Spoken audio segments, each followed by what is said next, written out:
सास का मायका प्रेमानंद। मायका प्रेम। रिद्धि की सास को हर वक्त अपने मायके का गाना गाने की आदत थी। अरे बस करना माँ, मामा का ये किस्सा तू 50 बार पहले भी सुना चुकी है। अरे हाँ, तो क्यों ना बताऊं। तेरे चाचा तो उस वक्त हाथ झाड़ कर खड़े हो गए थे। तब मामा ही था तेरा जो आगे आया और मदद की। देखो अब ठीक है ना, जो हो गया सो हो गया। क्यों एक बात को हमेशा गाती रहती हो। अब तो बहू घर आ गई है, उसे तो सबको मान कर चलना है ना, कि सिर्फ सास का मायका ही समझेगी वो। तभी वहाँ रिद्धि आ जाती है। माँ, आज मैं घर जा सकती हूँ? माँ को मेरी बहुत याद आ रही है। शादी के बाद एक बार भी नहीं गई। हाँ तो कौन जाता है। अरे मेरी शादी के बाद जब मैं विदाई होकर आई, इतना बड़ा ससुराल मेरा, खाने वाले 10 लोग और बनाने वाली मैं सिर्फ एक। ऐसा लग रहा था जैसे सिर्फ खाना बनाने के लिए ही ब्याह किया है। वो तो मेरा भाई था, गांव से एक काम करने वाली चाची को भेज दिया जो मेरा हाथ पटाती थी, और उसको पैसा, खाना, कपड़ा, रहने के लिए कमरा, वो सब किसने दिया था? तुम्हारे भाई ने। ये मामला रोज का था। ससुर भी जब गुस्सा होते तो वो सारी बात कह देते जो उनके मन में इतने समय से चल रही थी। मेरा भाई, भाभी, भतीजा, भतीजी सब छुड़वा दिया। मैंने जीवन भर सिर्फ तुम्हारे परिवार वालों से निभाया, लेकिन अब भी चैन नहीं है तुमको। बहू के सामने सास को लगा कि उसकी बेइज्जती हो रही है। अब सुन बहू, अपने कमरे में जा, कहीं नहीं जाना मायके वायके। घर का काम कौन करेगा? पड़ोसन। बहू समझ जाती है मामला गर्म चल रहा है। कमरे में जाने में ही भलाई है। कमरे में क्या है? तुम्हारी माँ हर वक्त चिक चिक चिक चिक करती रहती है। कल ताई मिली थी तुम्हारी मुझे, लेकिन मजाल है सासू माँ की उन्होंने एक बुराई की हो, लेकिन सासू माँ हाँ, जब देखो तब ससुराल के लोगों की बुराई करती रहती है। बेचारे पापा जी कितना मिस करते हैं अपने घर वालों को। मेरा तो बड़ा मन करता है कि ताऊ जी, चाचा जी और सब मिलकर रहे, ना साथ रहे लेकिन आना जाना तो ठीक से रखे। हिंदुस्तान और पाकिस्तान एक हो सकता है, लेकिन चाचा और ताऊ के परिवार के साथ हम लोगों का मिलन ना जी ना, कभी नहीं हो सकता। ये बात है। देखिए मेरे साथ ना ज्यादा चैलेंज मत करिएगा। ऐसा कोई काम नहीं है जो मैं नहीं कर सकती। ससुर जी जो कि बहू की बात सुन रहे थे सामने आ जाते हैं। अरे बेटा, तू ये कर सकती है तो प्लीज मेरा परिवार किसी तरह मुझसे मिलवा दे।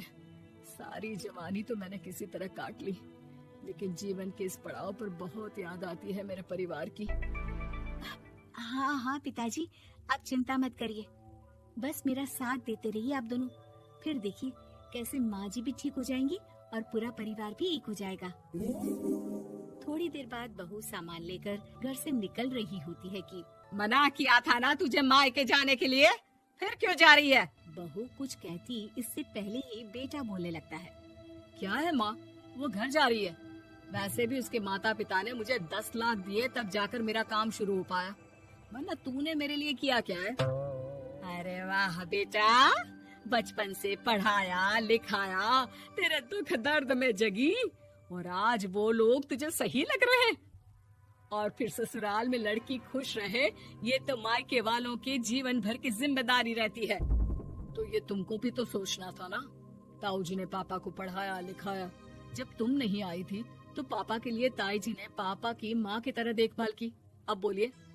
अरे तू कुछ नहीं जानता बेटा, तेरे पापा को सब पता है, तभी वो उन लोगों से वास्ता नहीं रखते। मैं उन लोगों को जानता हूँ, लेकिन मैं तुम्हें नहीं जानता कि तुम्हारे मन के लायक काम नहीं हुआ तो तुम घर की शांति बर्बाद कर दोगी। सास जोर जोर से चिल्लाने लगती है। तभी वहाँ सास का भाई आ जाता है।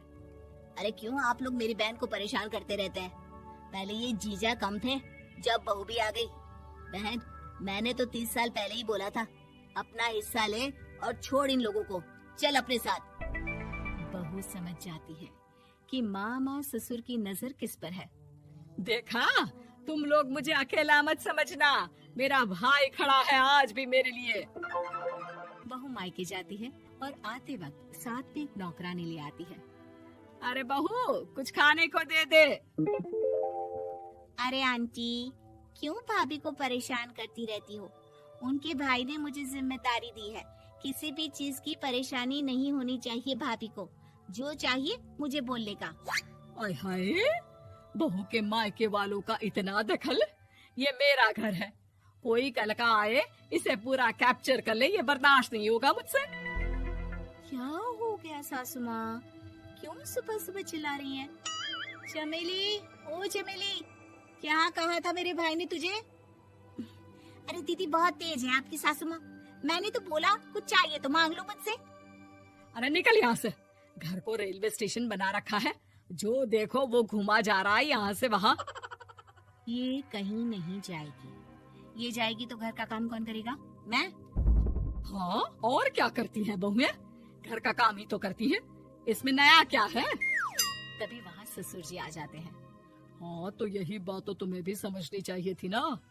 आज बहू के मायके से नौकर आ गया तो तुम्हें बुरा लग रहा है? अरे तो उस वक्त गर्मा गर्म खाना तो सबने खाया ना। ऐसा तो नहीं है कि मेरे मायके का नौकर था तो सिर्फ मेरे लिए बनाता था। अरे निकालो इसे फिलहाल, बाद में बात करती हूँ। सास का गुस्सा जोर से नौकरानी पर फूटता है। तभी वहाँ बेटा सामान के साथ आकर खड़ा हो जाता है। चलो रिद्धि, तुम ठीक बोलती हो। मेरी माँ को तो हम लोगों की कोई फिक्र है ही नहीं, ये तो सारा दिन सिर्फ अपने बारे में सोचती है।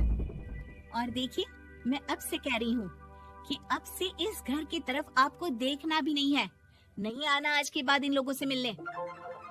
हाँ, बस कभी कभी दिन में 2 बार मिलने आ जाओ। नहीं, बिल्कुल नहीं। ससुर झूठा नाटक करते हुए। मेरी बीवी ने मुझे मेरे ही परिवार से दूर कर दिया, आज बहू मेरा इकलौता बेटा दूर कर रही है। हाय, कैसे जीऊंगा मैं?